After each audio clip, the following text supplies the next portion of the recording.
Breaking न्यूजचं बातमीपत्र। सुरुवातीला headline. अंध व अपंगाच्या विविध मागण्यांसाठी प्रहार अपंग क्रांती आंदोलनाचे जिल्हाधिकारी कार्यालयावर धरणे।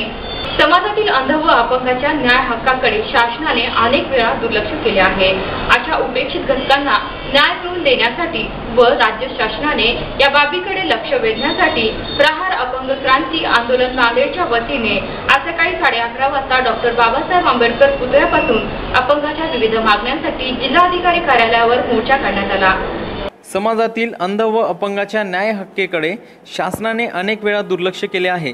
अशा उपेक्षित घटकांना न्याय मिळवून देण्यासाठी व राज्य शासनाचे या बाबीकडे लक्ष वेधण्यासाठी प्रहार अपंग क्रांती आंदोलन महाराष्ट्र राज्य जिल्हा शाखा यांच्या वतीने बच्चू कडू, नांदेड जिल्हाध्यक्ष विठ्ठलराव पाटील, कास्ट्राईब संघटनेचे जिल्हाध्यक्ष सतीश कावडे यांच्या नेतृत्वाखाली अपंगाच्या प्रमुख मागणीसाठी आज सकाळी 11:30 वाजता डॉक्टर बाबासाहेब आंबेडकर यांच्या पुतळ्यापासून ते जिल्हाधिकारी कार्यालय येथे मोर्चा काढण्यात आला। त्यात 1995च्या अपंग पुनर्वसन कायद्याची सक्तीने अंमलबजावणी करणे, अपंगाचे प्रमाणपत्र ऑनलाईन करणे, त्याबरोबरच तालुक्याच्या ठिकाणी कॅम्प घेऊन त्या दिवशी प्रमाणपत्र वाटप करावे, महापालिका, नगर परिषद, ग्रामपंचायतमध्ये अपंगाची नोंद करणे, विनाअट घरकुल, इंदिरा आवास योजना देण्यात यावी, संजय गांधी निराधार योजनेचे प्रकरण निकाली काढणे व बंद केलेले आहेत ते चालू करणे, सुशिक्षित बेरोजगार अपंगांना स्वतःचा उदरनिर्वाहासाठी स्कूटरचे वाटप करण्यात यावे, यासह अनेक विविध मागण्यासाठी